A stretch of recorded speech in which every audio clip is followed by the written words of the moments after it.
Y antes de hablar específicamente del triunfo de la Iglesia, para hacer el cierre, quisiera hacer un rápido repasito sobre lo que estuvimos viendo en las tres charlas anteriores.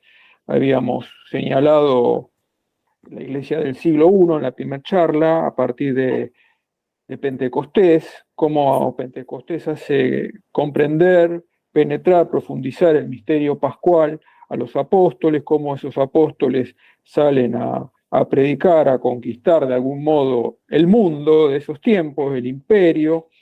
Vimos las figuras claves de Pedro y de Pablo en ese primer siglo. Luego, muy ligado a las figuras de los apóstoles a partir del siglo II, la de los padres apostólicos, habíamos hecho referencia, por ejemplo, a San Ignacio de Antioquía. Es el siglo II también eh, en el que se tienen que enfrentar dificultades, no solamente persecuciones por parte del Imperio Romano, que ya las había habido en tiempos del emperador Nerón en el siglo I, sino también esa integración al ambiente cultural helenístico y la relación con lo que era el antiguo judaísmo, ¿no? Que ya había creado algún problema en el siglo I, el tema de los judaizantes. Pero bueno, el gran problema en el siglo II es esa convivencia con esa cultura pagana, helenística, neoplatónica, que lleva a intentar, bueno, ver cómo se puede asimilar todo eso dentro de la revelación que ha venido por medio de Cristo. Eh, Van surgiendo herejías y van teniendo que ser contestadas esas herejías. Se van definiendo los libros sagrados, se va definiendo aquel primer credo apostólico y surgen preguntas que hay que ir respondiendo y surgen también, como ya decía, herejías. El siglo II había sido también un siglo de paz para la Iglesia con algunas interrupciones por parte del imperio, donde hubo persecuciones, y el gran siglo de persecuciones fue el siglo III, donde ya estuvo planificado, sobre todo a partir de Decio, de Diocleciano, las grandes persecuciones. Persecuciones tremendas, sangrientas, dentro de todo ese ambiente cultural que llevaba, como ya dijimos, a tratar de definir claramente la fe, y esa situación tan tremenda es la que va a preparar de algún modo el gran triunfo del siglo IV. O sea que lo que fue el siglo III, con esa sangre de mártires, como habíamos visto que ya señalaba Tertuliano, es lo que va a permitir que germine el triunfo del siglo IV, el triunfo de la Iglesia. Que, digamos, ya anticipadamente no fue un triunfo fácil, no es que de un día para otro se acabaron todos los problemas. La vida de la Iglesia, la vida de los cristianos, es una vida de permanente lucha, dificultad, problemas que hay que ir superando, donde la providencia nos va poniendo en pruebas que hay que superar. Pero bueno, podemos decir que se da un paso muy importante, sobre todo a partir de Constantino, a quien ahora nos vamos a referir. Ahí yo tengo en esta primera diapositiva, de un lado aparece la imagen del lábaro, ¿no? Con el monograma de Cristo, eh, que bueno, justamente es el estandarte que llevó a la victoria a Constantino en una célebre batalla, después la voy a señalar, donde vence a su rival y donde a partir de ese triunfo él decide darle vida libre, vía libre a la iglesia cristiana, ¿no? Y de a poco ir favoreciéndola. Y a partir de ese momento las estructuras del imperio se van a ir cristianizando, que no va a ser de un día para otro, pero ya está preparado el terreno para el triunfo final hacia fines del siglo con Teodosio, cuando ya Teodosio, que ahí aparece señalado en esta primera diapositiva, proclame al cristianismo, perdón, religión oficial del imperio. O sea que pasamos de la libertad que da Constantino con el edicto de Milán, al que yo ya me voy a referir, al triunfo final ya con Teodosio. Entre medio hubo intentos de vuelta al paganismo, ahí señalo Juliano el Apóstata, después vamos a señalar un poquito de qué se trata, y la gran herejía del siglo IV, y que va a marcar a la iglesia de estos siglos posteriores a Constantino, que es el arrianismo, y que hubo que definir ahí cuestiones importantísimas sobre nuestra fe. También ahora lo voy a ir desarrollando. Pero queda claro entonces que esa crisis del siglo III fue de algún modo la que preparó el gran triunfo del siglo IV. Acá tengo algún texto que separé para leerles de la obra del padre Alfredo Sáenz, ¿no? La nave y las tempestades, y que justamente nos sirve como para introducir este tema del triunfo de la Iglesia en el mundo grecorromano. Dice el padre: intentemos ahora un balance de lo ocurrido. El imperio pagano infligió a la Iglesia daños considerables: incautación de bienes, destrucción de templos, pérdida de vidas humanas en número ingente. Pero también la persecución trajo a la Iglesia grandes provechos. Siempre las pruebas nos ayudan a crecer, ¿no? En nuestra vida personal y en la historia de la Iglesia. La providencia la ha guiado de este modo. Y siempre, como ha enseñado siempre la Iglesia, San Agustín, el mal es permitido por Dios para obtener grandes bienes. Y esto lo se puede, si uno lee la historia de la Iglesia con este espíritu, lo va viendo, ¿no? Cómo a partir de grandes males vienen después bienes superiores. También la persecución trajo a la Iglesia grandes provechos, como por ejemplo el robustecimiento de la comunión entre los cristianos, que ante el acoso del enemigo estrecharon filas. Asimismo purificó a la Iglesia, haciendo que ingresaran en ella elementos de primera calidad y de mucha valía. También hay que decir que también está la debilidad humana y que hubo defecciones en los tiempos de las persecuciones, lo hemos señalado, y que plantearon después un gran problema: qué hacer con aquellos cristianos que habían apostatado ante las persecuciones por miedo y luego quisieron ingresar nuevamente en la iglesia. Y bueno, había dos posturas, dijimos, la rigorista y la que planteaba la vuelta a través de la penitencia de esos cristianos. Mas el principal provecho fue en el plano sobrenatural, ya que la época de los mártires constituyó para la Iglesia una especie de reservorio espiritual para todos los siglos. También nosotros vivimos de ello, de aquella sangre, ¿no?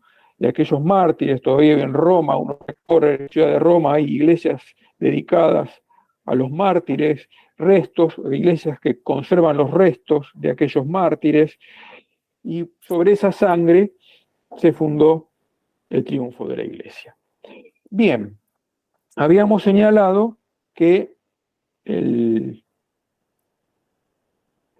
triunfo, de algún modo, se da a partir del emperador Constantino, ¿no? El emperador Constantino, ubiquémoslo en el tiempo, estamos a principios del siglo IV, Roma es un imperio con serios problemas políticos, que necesita unidad política. Diocleciano le había intentado imponer esa unidad a través de la persecución de la Iglesia, y con Constantino vamos a ver que es lo contrario, se va a dar la unidad a partir del reconocimiento de la Iglesia y del lugar importantísimo que se le va a ir dando en el imperio.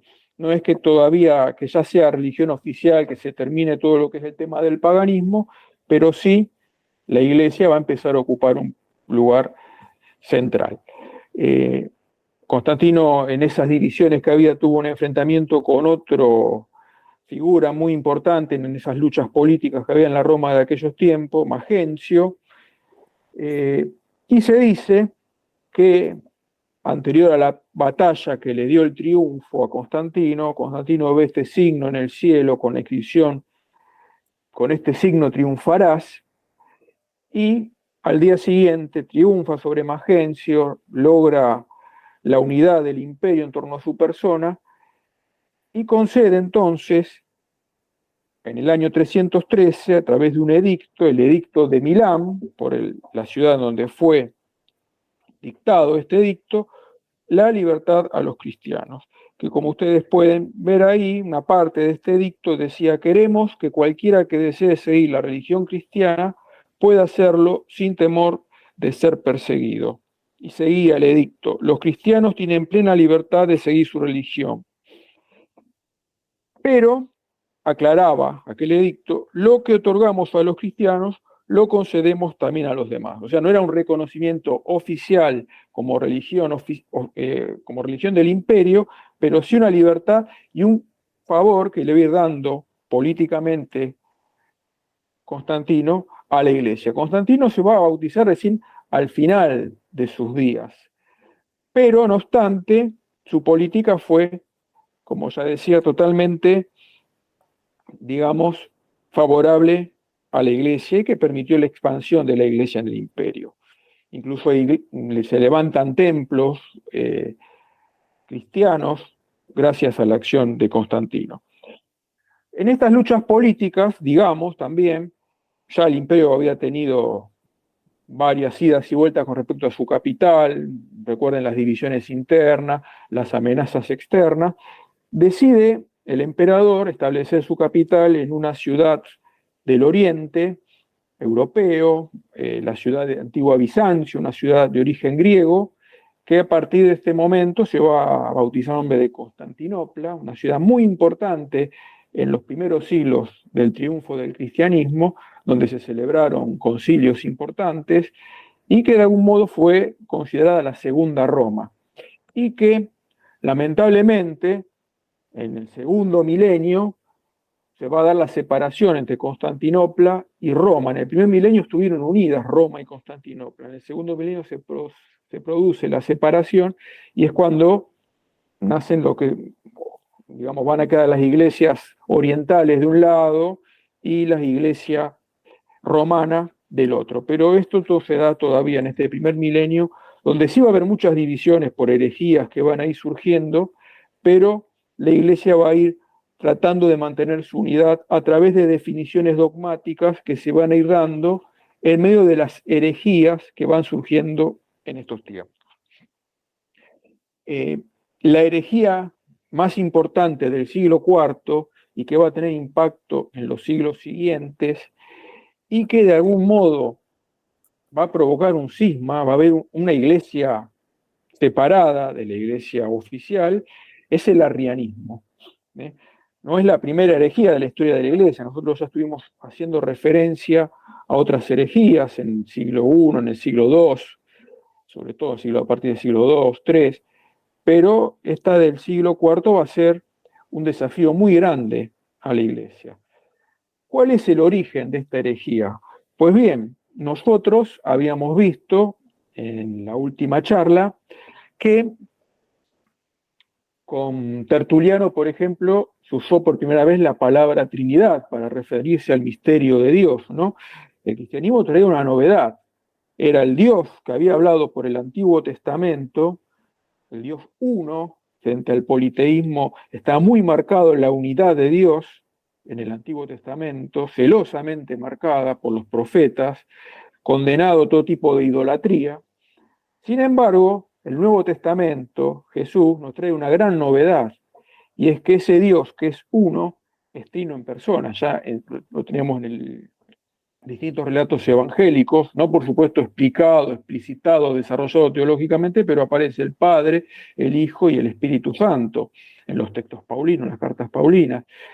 Y entonces hay un gran tema ahí, cómo explicar nuestra fe en el Dios uno que nos revela el Antiguo Testamento y en este Dios Padre, Hijo y Espíritu Santo que nos revela Cristo. Y por otro lado, este tema de la Trinidad va también muy relacionado íntimamente con el tema de la figura misma de Cristo, cómo este Cristo es hombre y es Dios a la vez. O sea, tenemos el problema de un Dios y tres personas, y tenemos el problema de un hombre Dios, dos naturalezas, divina y humana, y una persona, que es la que habla a través de Cristo, y esa persona es divina, es la segunda de la Trinidad. Entonces, un Dios, tres personas, una persona, dos naturalezas, el misterio de Dios y el misterio de Cristo. Y esto había que explicarlo, desarrollarlo teológicamente, todos los conceptos y la terminología desarrollada por la filosofía helénica va a servir para explicar esto, pero también va a generar controversias, discusiones, disputas. Pues bien, Arrio, que no es el primero, ¿no?, en todas estas herejías que van surgiendo, pero es el que más peso va a tener en los siglos siguientes, explica esto señalando que la segunda persona, el verbo de Dios, en realidad no es igual al Padre, no es engendrado por el Padre, sino que es creado, pues como la más eminente de todas las criaturas, pero no es igual al Padre, y Él es el que se encarna. Fíjense que esta explicación que nos da Arrio, este sacerdote de Alejandría, la ciudad de Alejandría, en la última charla me referí también a la ciudad de Alejandría, es un centro cultural muy activo, muy importante. Este sacerdote que hace esta teología, esta cristología, lo que está en definitiva haciendo es cayendo en la gran tentación que se va a dar muchas veces en la historia de la Iglesia, que es la tentación de racionalizar el cristianismo, de tratar de hacerlo entrar en nuestra razón. Como no podemos comprender el misterio del Dios uno y trino, entonces, o el misterio de Cristo, lo tratamos de hacer encajar a nuestra medida, a nuestras razones, como decía, ¿no?, la gran tentación del racionalismo. Y esto va a generar una división muy seria en la Iglesia. Obispos arrianos, obispos ortodoxos, que se mantienen en la recta doctrina, y Constantino se encuentra con esta situación. ¿Con qué situación? Que él busca la unidad de su imperio, reconoce a la Iglesia como uno de los un sostén fundamental para esa unidad del imperio, y ahora tenemos una Iglesia dividida. Entonces, ¿qué va a hacer Constantino frente a esa situación? Va a convocar a una reunión de obispos en la ciudad de Nicea, que va a ser el primer gran concilio ecuménico, el concilio de Nicea, donde se reúnen en torno al emperador grandes obispos, sobre todo del oriente cristiano, también algunos del occidente, importante Ocio de Córdoba, por ejemplo, a discutir todas estas cuestiones. Y entonces el concilio de Nicea, que es un momento importantísimo en la historia de la Iglesia, va a definir la fe ortodoxa. ¿Qué es lo que va a definir el concilio de Nicea? Que el verbo de Dios, la segunda persona de la Trinidad, no es creado por el Padre, sino que es engendrado eternamente y consustancial de la misma sustancia que el Padre. Fíjense que a partir del concilio de Nicea se van a ir sucediendo varios concilios.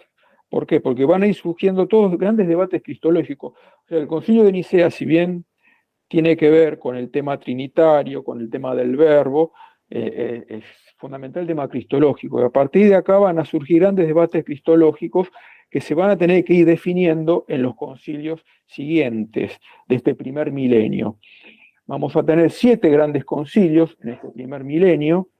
El primer concilio de Nicea, que es el que condena al arrianismo. Luego vamos a tener el primer concilio de Constantinopla, el de Éfeso, el de Calcedonia, 2 concilios más de Constantinopla, y el séptimo concilio, que es el que reconocemos todas las iglesias, ¿no?, porque después del año 1000 hubo otros concilios en la historia de la iglesia, pero ya con la iglesia separada. Después del segundo milenio, las iglesias orientales se han separado de la iglesia occidental, de la iglesia romana. Pero todas las iglesias reconocemos estos 7 concilios, que, como bien decía, tratan cuestiones cristológicas, trata de explicar cómo se da estas dos naturalezas de Cristo, esta persona y la unión en la persona divina del Verbo. Y el último concilio, el último de los concilios de este primer milenio, que es el segundo de Nicea, del año 787, trata una cuestión diferente. Todos los concilios venían definiendo tema de las dos personas, de las dos naturalezas, de la única persona, de la voluntad, dos voluntades, una humana, una divina en Cristo. Bueno, todas cuestiones cristológicas. Pero el último concilio trata una cuestión aparentemente diferente, pero que está muy ligada a todos estos temas, que es el del culto a los íconos, ¿no? Vieron que en el Oriente cristiano los íconos son como sacramentales, ocupan un lugar muy importante, la imagen de Cristo, la imagen de María, la imagen de los santos, y esto aparentemente es una cuestión que no tiene nada que ver con lo que veníamos diciendo. Sin embargo, está íntimamente relacionado, porque si creemos en el misterio de la encarnación, que Dios ha asumido la naturaleza humana, entonces ahora podemos representarlo. Pues bien, la última gran herejía, podemos decir, de estos primeros 1000 años, es la que negaba el culto a los íconos. Entonces, el segundo concilio de Nicea lo que va a proponer es el culto reverente a los íconos que representan la figura humana de Cristo, de María y de los santos. Por lo tanto, vemos que esa es la gran cuestión que atraviesa estos primeros 1000 años de cristianismo, de la historia de la Iglesia.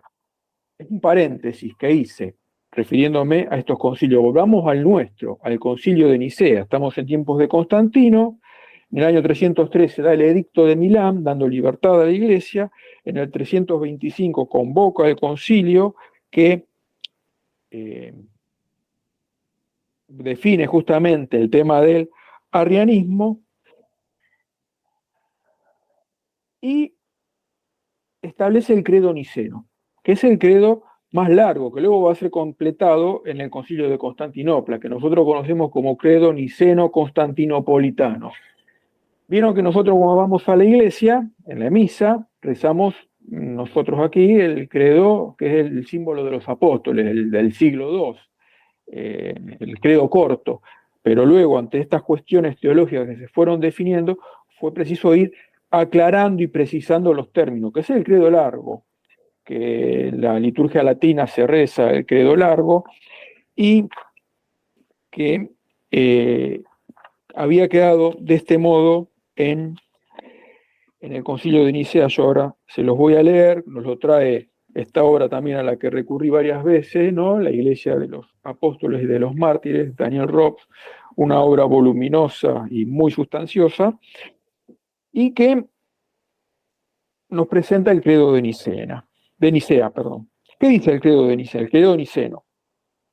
Creemos en un solo Dios, está salvada la unidad de Dios, Padre Todopoderoso, Creador del cielo y de la tierra, de todas las cosas visibles y las invisibles, ¿no? El mundo angélico.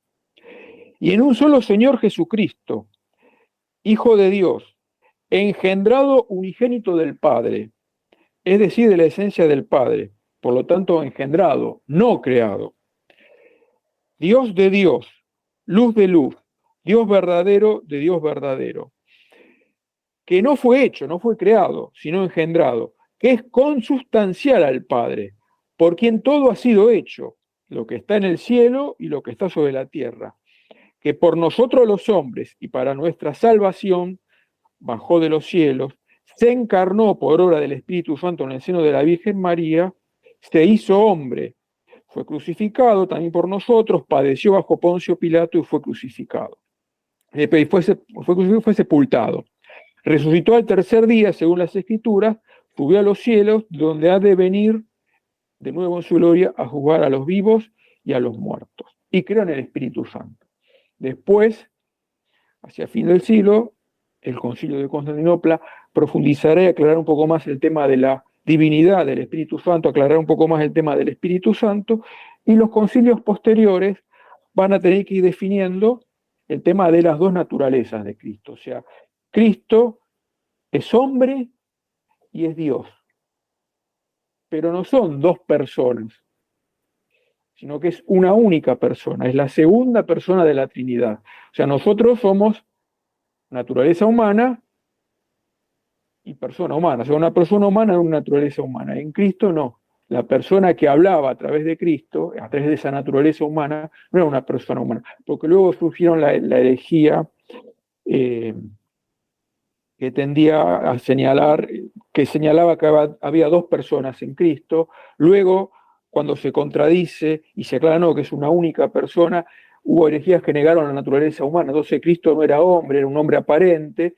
Bueno, y hubo que ir aclarando todos esos temas a lo largo de la historia de la Iglesia, ir definiendo en los diferentes concilios que se fueron dando, eh, para, bueno, tener la verdadera fe ortodoxa en torno a la figura de Cristo. Por lo tanto, es muy importante este primer gran concilio ecuménico, como fueron los otros, pero es el que define el tema de la divinidad del Verbo consustancial al Padre. Y jugó un papel fundamental la figura de Constantino, quien, como había señalado, siguió, digamos, el resto de su vida, no se bautizó y lo hizo hacia el final de sus días. Pero su papel fue importantísimo en la historia de la Iglesia.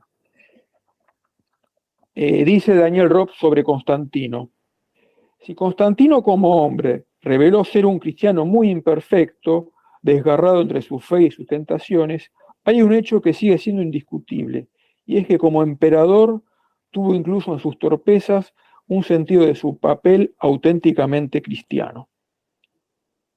El historiador cristiano Eusebio de Cesarea, un historiador muy importante de estos primeros siglos de la Iglesia, panegirista del emperador, interpretó así los acontecimientos del reinado, al resumir la obra de Constantino. Dice: gracias a Constantino, la humanidad entera reconoció a un solo Dios y al mismo tiempo levantóse y prosperó un solo y universal poder, el Imperio Romano. Desde entonces proscribióse entre los pueblos el odio inexpiable, y con el conocimiento del Dios único, la única vía de salvación, difundióse también entre los hombres la doctrina cristiana.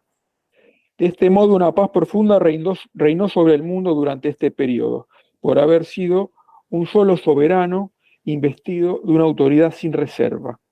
Y así, por expresa voluntad del mismo Dios, brotaron juntas, para la dicha de los hombres, dos fuentes de felicidad y de bienestar: el Imperio Romano y la doctrina cristiana. En estas frases laudatorias hay indudablemente no poco de exageración. O sea, Daniel Robb, después de leer a Eusebio, dice, bueno, Eusebio hace digamos, una apología extremadamente grande de Constantino, del imperio, pero bueno, es la visión que se tenía en esos tiempos romanos cristianos, que el imperio había sido, gracias a Constantino, el gran canal a través del cual se iba a poder difundir la fe cristiana. El domingo, día ya no del sol, sino de la resurrección, fue desde entonces de descanso obligatorio y situóse en el mismo rango que las tradicionales ferias paganas. O sea, siguió todavía el paganismo presente, pero por supuesto favorecido por parte del emperador el cristianismo. La política social del reinado mostró también el cambio que empezaba a obrar el cristianismo: reorganización de la familia, disminución del poder absoluto que tenía el pater en la familia, ¿no? O sea, el padre seguía teniendo una autoridad, pero no ese derecho de vida, hasta de vida sobre la familia, ¿no? Socorros oficiales a los niños abandonados, mejoramientos de la suerte del esclavo, cuya libertad se facilitó. No es que se terminó con la esclavitud, ni mucho menos, pero el esclavo ahora era visto como también hijo de Dios, como hermano en la fe, como ya lo señalaba San Pablo en sus cartas, ¿no? Por lo tanto, comienza a imponerse o a triunfar socialmente el cristianismo con Constantino. No quiere decir, vuelvo a repetir, que de un día para otro se termine el paganismo, y tampoco que la iglesia ahora fue todo un paraíso. Hemos visto el tema del arrianismo que surge dentro de la iglesia, cómo se convierte prácticamente en una iglesia cismática, los obispos arrianos, condenados en el concilio de Nicea, pero el arrianismo va a seguir su curso, va a ser como una gran iglesia paralela durante los siglos siguientes, y los pueblos germanos que vivían en los límites del imperio y que van a ir entrando en estos siglos en el imperio, sobre todo a partir del siglo V y VI, y se van a ir estableciendo en regiones del imperio y que van a ir asumiendo el control y el gobierno de estas regiones del imperio, a veces también por cesión misma de los emperadores, muchos de estos pueblos germanos son cristianos convertidos a la fe arriana. Son cristianos, reconocen a Cristo, pero no la fe ortodoxa, sino son arrianos. Por lo tanto, el tema del arrianismo va a seguir 2 siglos más, por lo menos, hasta el triunfo definitivo de la Iglesia. Por ejemplo, hago un paréntesis, los visigodos que van a establecerse en lo que hoy es la península ibérica, en Hispania, y van a dominar, gobernar esa provincia del Imperio Romano, aparte no sé, del siglo V y parte del VI, en un primer momento son arrianos. Después, en Hispania van a tener sus propios concilios y sus monarcas arrianos se van a terminar convirtiendo a la Iglesia romana. Pero dejemos claro que el tema del arrianismo no se terminó aquí en Nicea, sino que fue un tema muy importante en los siglos que siguieron. Bien.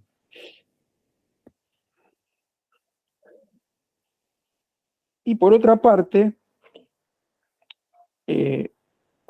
no se termina tampoco el paganismo. El paganismo sigue latente, la cultura pagana sigue presente, hay toda una corriente filosófica neoplatónica pagana que cuestiona al cristianismo.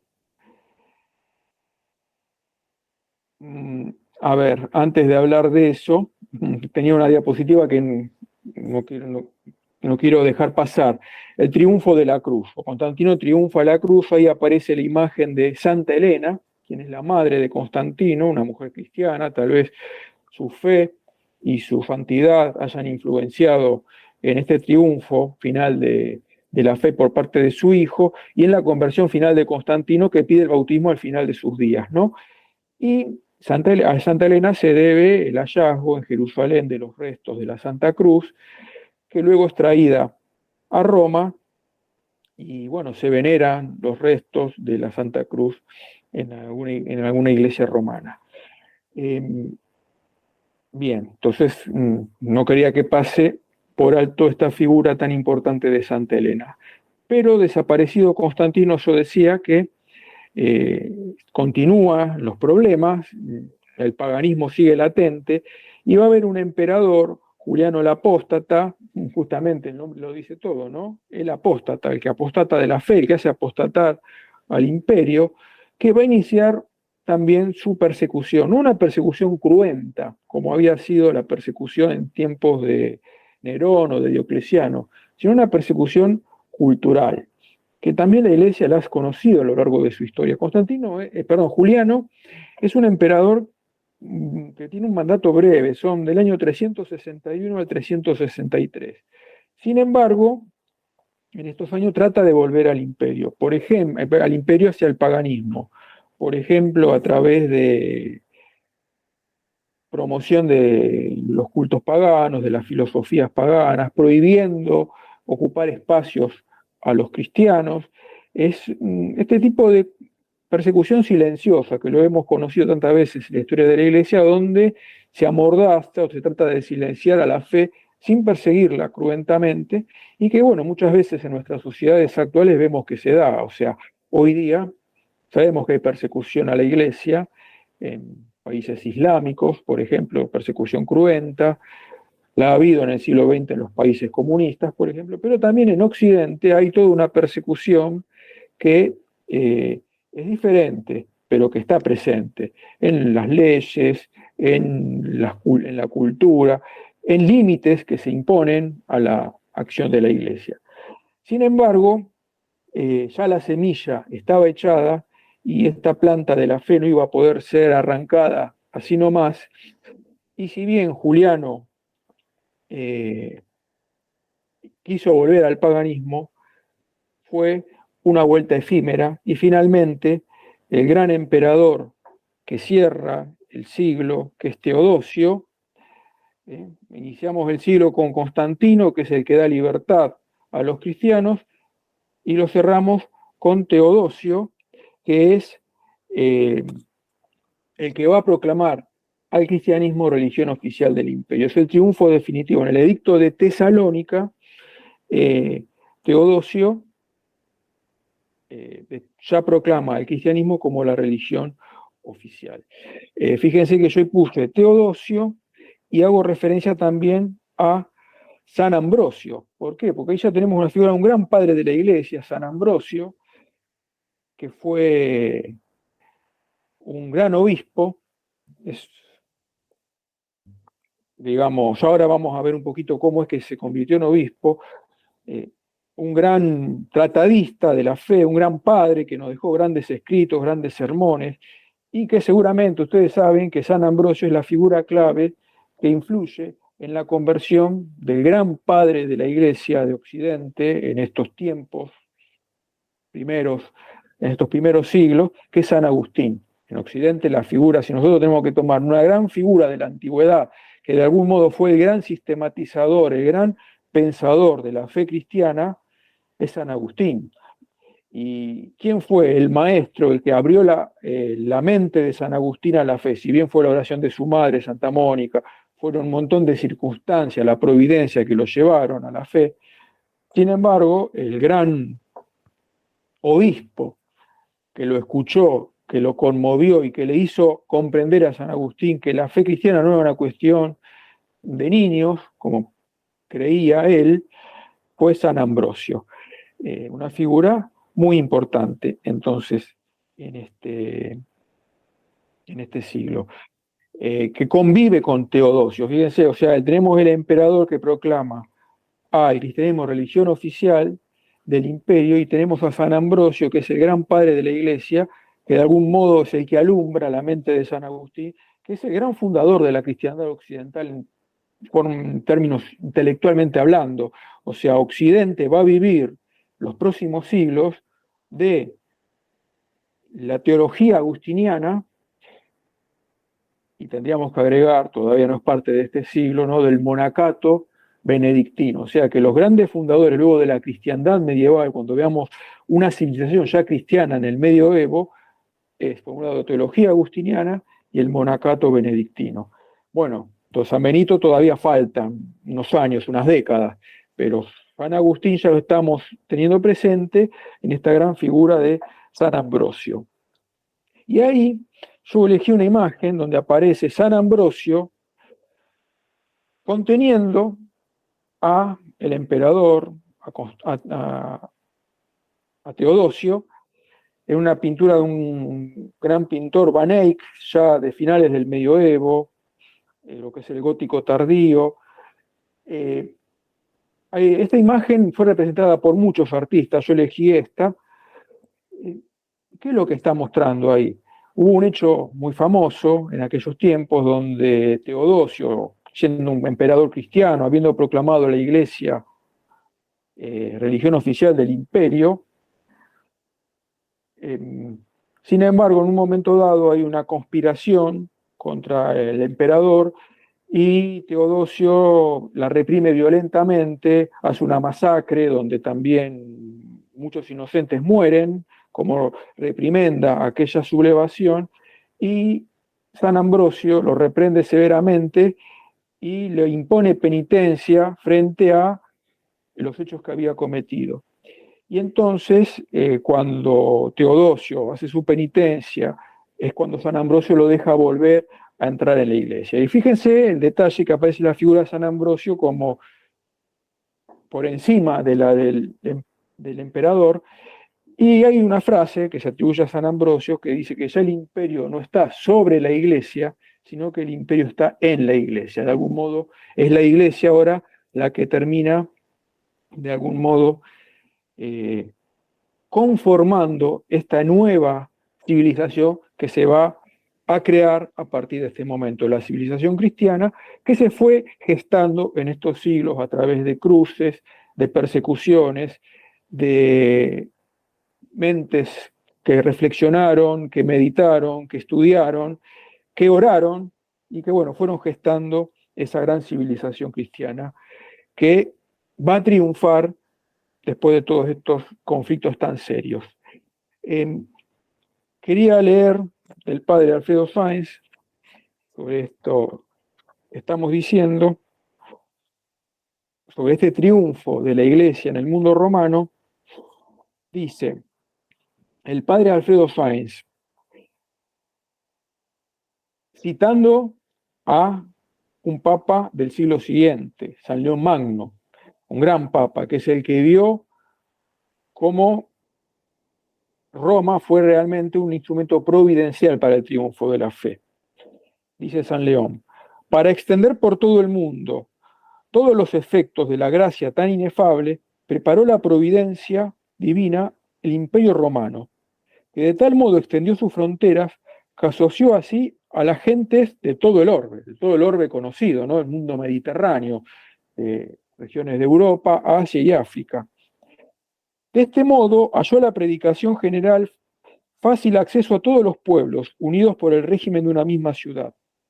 Pero esta ciudad, desconociendo al autor de su encumbramiento, mientras dominaban casi todas las naciones, servía a los errores de todas, y creía haber alcanzado un gran nivel religioso al no rechazar ninguna falsedad. Así, cuanto con más fuerza la tenía arrojada el diablo, tan más admirablemente la libertó Cristo. O sea que el gran triunfo no es ni de Constantino, ni de Teodosio, ni de San Ambrosio, sino que es de Cristo.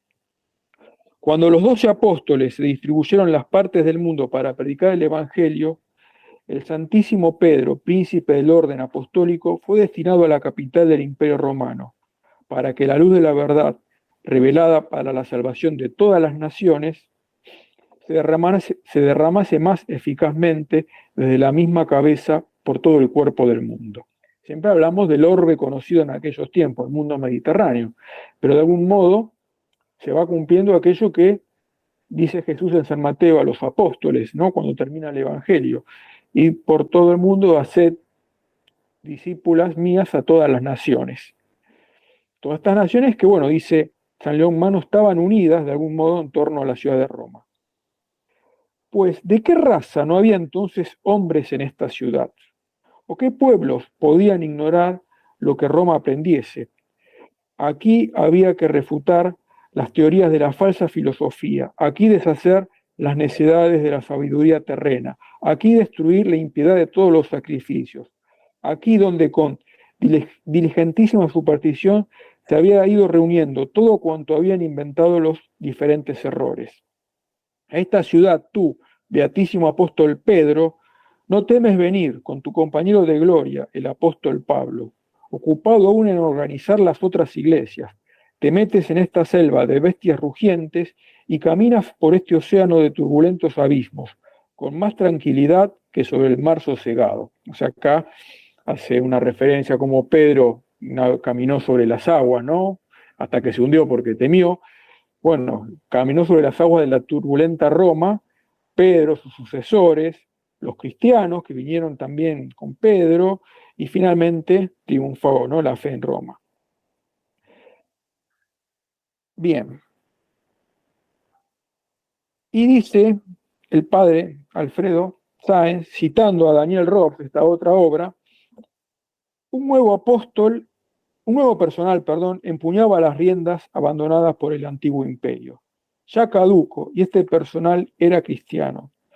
Todo lo que sobrevivía del mundo antiguo había sido transustanciado, transfigurado por la concepción del mundo según el Evangelio.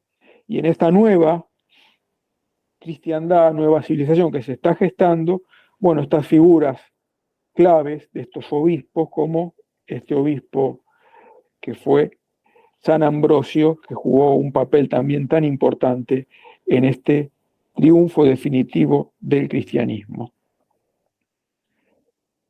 Dice el padre Alfredo refiriéndose a San Ambrosio: quisiéramos cerrar este apartado enalteciendo una figura eminente de la época de Teodosio, a quien ya hemos nombrado, San Ambrosio. Fue él quien mejor encarnó el cristianismo del siglo IV en todos sus aspectos. Nació en Tréveris, donde su padre ejercía la prefectura de las Galias. Tras la muerte de este, se trasladó a Roma para estudiar retórica y ejercer la abogacía.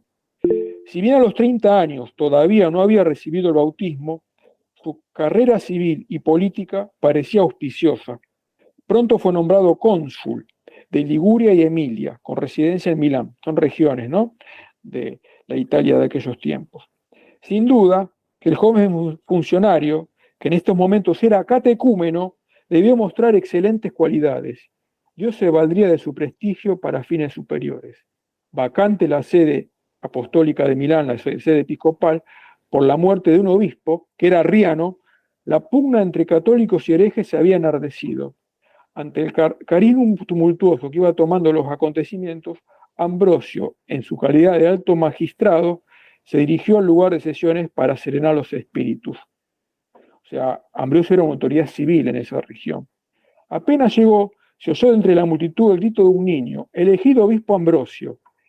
Si bien, como dijimos, aún era catecúmeno, debió someterse al clamor del pueblo. Tenía 40 años y gobernaría durante 24 hasta su muerte, la sede episcopal de Milán. Pocos hombres han juntado tantas cualidades: orador lleno de facundia y de ardor, incansable escritor sobre temas variados como la escritura, la virginidad, los sacramentos, los salmos, promotor del canto sagrado, ¿no?, la música ambrosiana, y autor de numerosos himnos que aún hoy se rezan en el oficio divino. Pero no queremos dejar de destacar un elemento fundamental de su personalidad, el que mejor lo relaciona con el tema que nos ocupa. Tanto por sus orígenes como por su formación y por la carrera administrativa que había recorrido antes de su elección como obispo, Ambrosio era un típico romano tradicional, heredero perfecto de lo mejor que había dejado por herencia las generaciones que forjaron la grandeza del espíritu romano. O sea, en Ambrosio se da esta unión de lo romano con lo cristiano. Él era perfectamente consciente de dicha filiación y pertenencia, impregnado de cultura clásica, ferviente admirador de Virgilio, discípulo aventajado de Cicerón. Nunca pensó en renegar de sus ancestros una vez que se hubo convertido, y le siguió siendo leal a lo largo de toda su vida. O sea, es quien mejor encarna esa asunción de lo mejor de la cultura greco-romana desde la fe.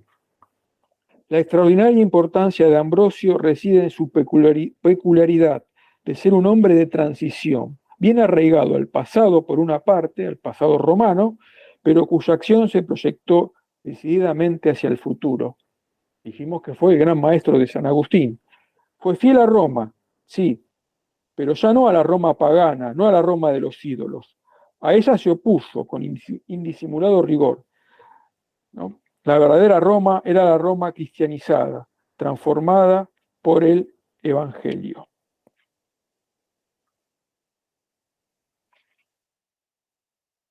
Pues bien,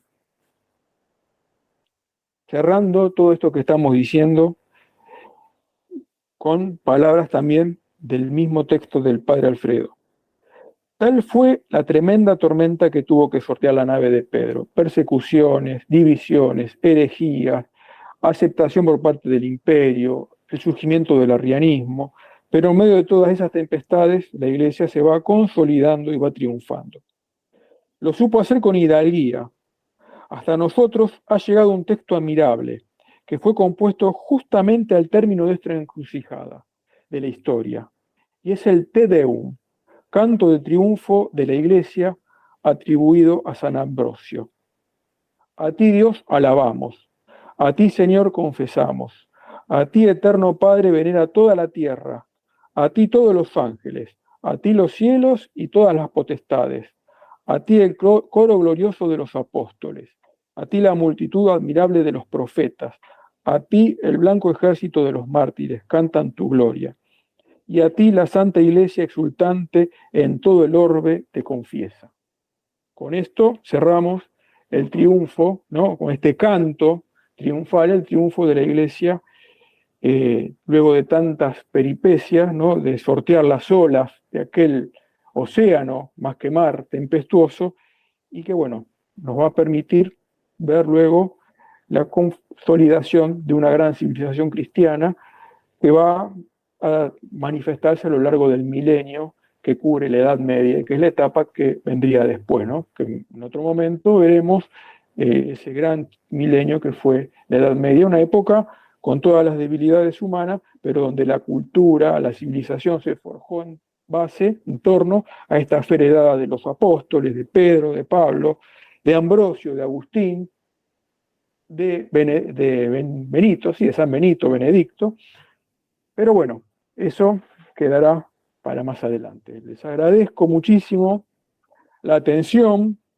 Disculpen si en algún momento fui por ahí, no sé, uno por ahí no fui claro, no fui preciso, pero bueno, espero que les haya servido y les haya gustado esta breve introducción que les he dado a la historia de la Iglesia en estos primeros siglos, ¿no? Desde cristiana. Bueno, muchas gracias, profesor, por esta clase y las anteriores. Este ya es el anillo de oro de que cierra el curso. Ahora sí, si alguien tiene alguna pregunta, puede levantar la mano o activar el micrófono y hacerla, o en su defecto también escribirla por el chat y la leemos en voz alta.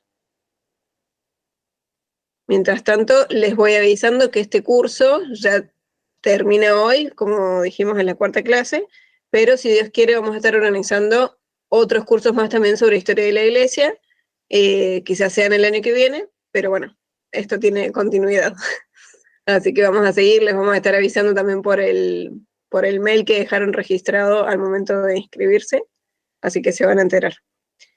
También los invitamos a visitar la página nuestra para ver si hay algún otro curso que sea de su interés.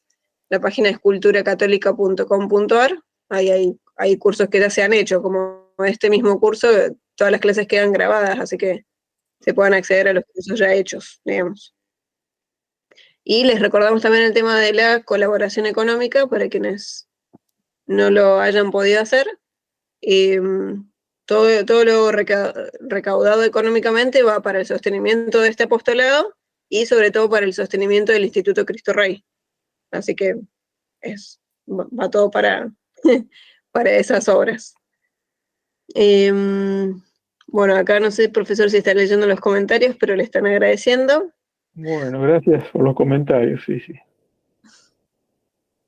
Bueno, no sé si creo que nadie tiene preguntas. Bien, acá hay una. Dice, profe, ¿el arrianismo puede que hoy los representantes sean los testigos de Jehová? Digamos, pueden llegar a considerarse parecidos al arrianismo cuanto que niegan la divinidad de Cristo, cuanto que niegan la Trinidad, pero es una secta nacida en el siglo XIX en Estados Unidos que está muy lejos de tener alguna relación con la iglesia de los primeros siglos. Tiene, sí, esta cuestión de la negación de la divinidad de Cristo, ¿no? Podríamos establecer algún punto de comparación con el arrianismo de aquellos siglos, pero yo creo que aquellos arrianos estaban más cerca de la fe que estos testigos de Jehová o estas sectas actuales, sobre todo, con todo respeto, no a las personas, ¿no? Porque yo conozco a alguna gente, testigos de Jehová, gente muy buena, los que yo conozco, pero bueno, no dejo de señalar que su doctrina, su concepción es desquicio. Pero aquel arrianismo trataba de dar respuesta a preguntas profundas de la fe que surgían dentro de la vida de la iglesia. Esto es como una secta que nació por obra de algún iluminado, entre comillas, en el siglo XIX, ¿no? Pero hay puntos en común en cuanto a la negación de la divinidad de Cristo.